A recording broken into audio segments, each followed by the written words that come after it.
You ever have one of those mornings where the smallest thing like spilling coffee or missing the bus sets off a chain of events that flips your whole world upside down?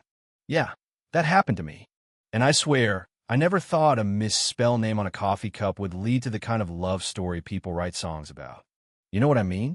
It started on a Tuesday that felt like any other rain streaking down the windows. The cafe buzzing with the usual chaos of lawyers barking orders, assistants juggling 3 phones, people pretending their problems were bigger than everyone else's. Me, I was just trying to keep my head above water, working the morning shift at Pinnacle Towers Cafe, wiping the same countertop so many times I could see my own reflection, tired eyes and all. Rent was due, my mom's medication was running low, and every dollar in tips mattered. Then, right in the middle of the rush, the energy in the room shifted. You ever feel that? Like the air gets thick and people start acting weird without knowing why. That's when he walked in, Julian Mercer. I didn't know who he was yet, but you could just tell. The suit, the confidence, the way the room seemed to clear for him like he was some kind of royalty. He didn't even look at me at first, just ordered his coffee. Large, black, extra hot, never breaking his phone call about stocks and profits. But when I handed him his cup, I noticed I'd messed up his name, wrote Mrs. instead of Mercer. Rookie move, right? He just looked at it, frowned, and for a second I thought I was in trouble. Instead, he glanced at my name tag, and there was this look in his eyes like he actually saw me, not just some invisible barista. He asked about my name, Leona, and when I blurted out it means brave as a lion, he actually smiled. Are you? He asked. Am I what? Brave? The way he said it, you'd think he was asking about more than just my name. He walked off, but not before leaving this strange, unsettled feeling in my chest. My coworker Celia, wide-eyed, whispered, Girl, that's the Julian Mercer. He owns half the buildings in Atlanta. Great. Just my luck, huh? Of all people to embarrass, I picked a billionaire. But you know what? He didn't seem Medivh anything. He seemed curious. And that's when things started to get weird. Later that afternoon, Celia handed me an envelope.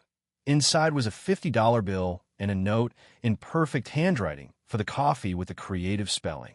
Keep being brave. JM. I'll be honest, my hand shook as I read it.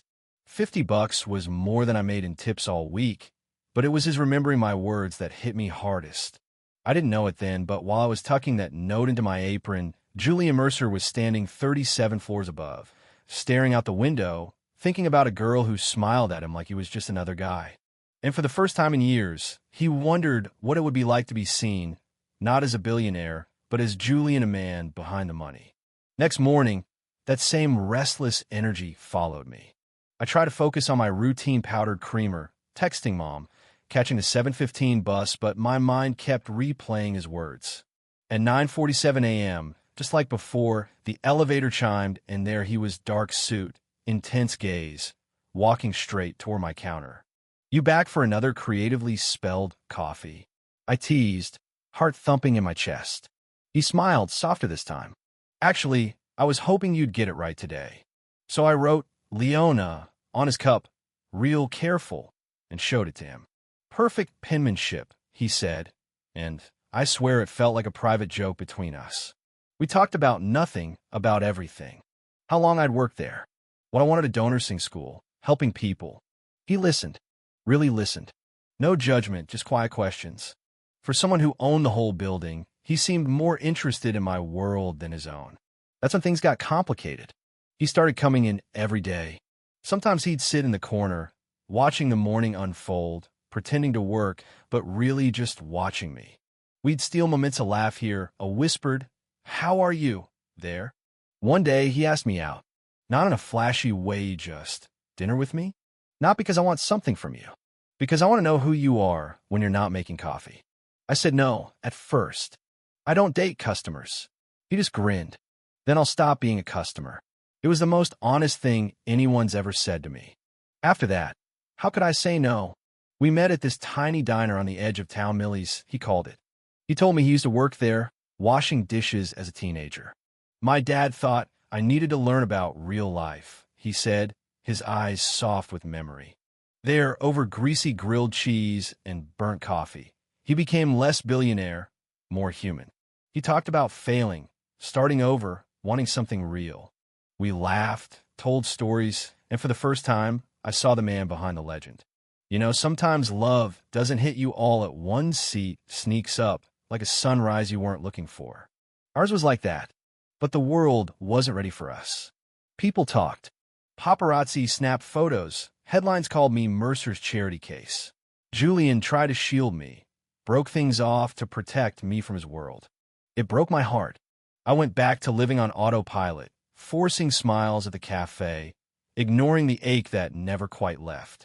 But something changed the day his mother showed up at the Cafe Vivian Mercer herself. Pearls, posture, and icy eyes.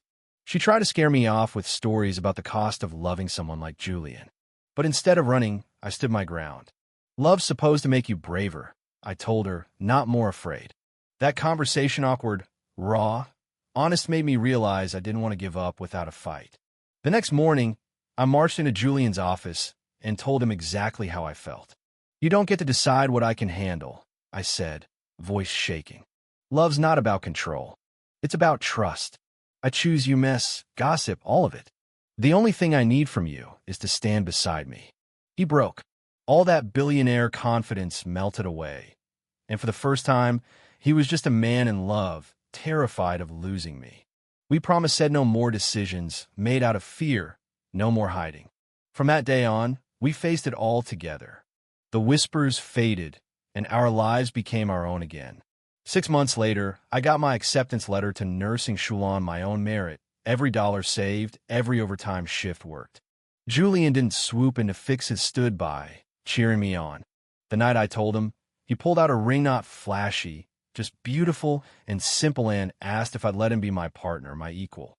I said yes, but with conditions. We finished this together, nursing school, real life, the works. No more protecting, just loving. 3 years later, I'm Nurse Leona in the pediatric ward, and he's still that guy who can't make grilled cheese without burning it. Our home is modest. Our days, simple coffee on the porch, laughter in the kitchen, the kind of love that grows stronger with each ordinary challenge. One afternoon, as the sun set and the city glowed gold outside, I looked at Julian and thought about all the tiny moments that led us here. A misspelled name, a $50 tip, a choice to be brave. That's the real magic.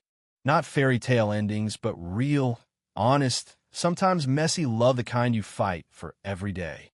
So, let me ask you, what's the bravest thing you've done for love? What would you risk for something real? Drop your thoughts in the comments. Tell me if you believe love can really bridge worlds. If you felt anything from this story, like, subscribe, and join me next time, because these are the stories that make us feel alive, and your voice matters here too. Thank you for listening. See you in the next story.